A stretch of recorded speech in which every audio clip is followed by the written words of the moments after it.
Doctor Mohammad ইউনূসকে আরও ৫ বছর ক্ষমতায় দেখতে চাই। সামাজিক যোগাযোগের মাধ্যমে এমন মন্তব্য চাউর হয়েছে।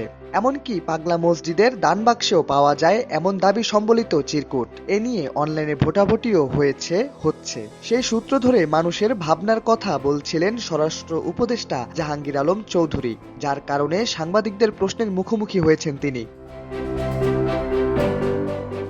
গত বৃহস্পতিবার সুনামগঞ্জের শান্তিগঞ্জ থানা পরিদর্শন শেষে সাংবাদিকদের সঙ্গে কথা হয় স্বরাষ্ট্র উপদেষ্টার। এক পর্যায়ে সাংবাদিকদের করা প্রশ্নের জবাবে তিনি বলেন, সাধারণ মানুষ বলছে দেশের আইন শৃঙ্খলা পরিস্থিতি আগের চেয়ে ভালো। তারা বলছে এই সরকার আরো ৫ বছর ক্ষমতায় থাকুক।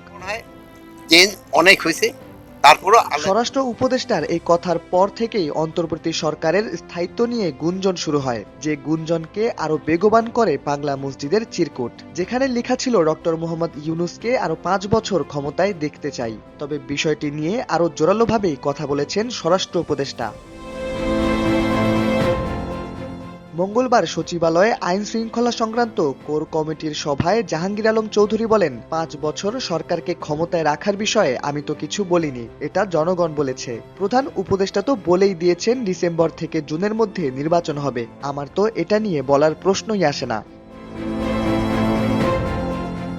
সচিবালয়ে সেই সভায় আরও উঠে এসেছে বৈষম্য বিরোধী ছাত্র আন্দোলনে হামলা ও হত্যার দায়ে অভিযুক্তদের কেন আটক করা হচ্ছে না। জবাবে স্বরাষ্ট্র উপদেষ্টা জানালেন, আমরা রাঘব বোয়ালদের কাউকেই ছাড় দিচ্ছি না, কিন্তু রাঘব বোয়ালদের তো আমাদের জালে আসতে হবে। জালে আসার আগ পর্যন্ত তাদের ধরা যাচ্ছে না। কেউ জালে আসার পর যদি আমরা ছেড়ে দেই তাহলে আমাদের বলতে পারেন। সভার এক পর্যায়ে আলোচনায় আসে দেশের আইন শৃঙ্খলার পরিস্থিতির বিষয়টি। সম্প্রতি পহেলা বৈশাখে চট্টগ্রামে মঞ্চ ভাঙচুরের ঘটনা ঘটেছে। এ বিষয়ে স্বরাষ্ট্র উপদেষ্টার দৃষ্টি আকর্ষণ করলে তিনি বলেন, ঘটনাটি না ঘটাই উচিত ছিল। যেহেতু ঘটে গেছে, ভবিষ্যতে যেন আর না ঘটে সে চেষ্টাই করব।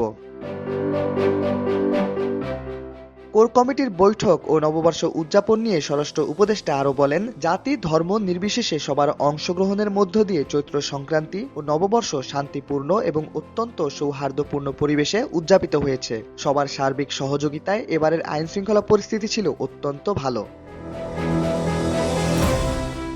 শাহরিয়ার আহমেদ, সময়ের আলো।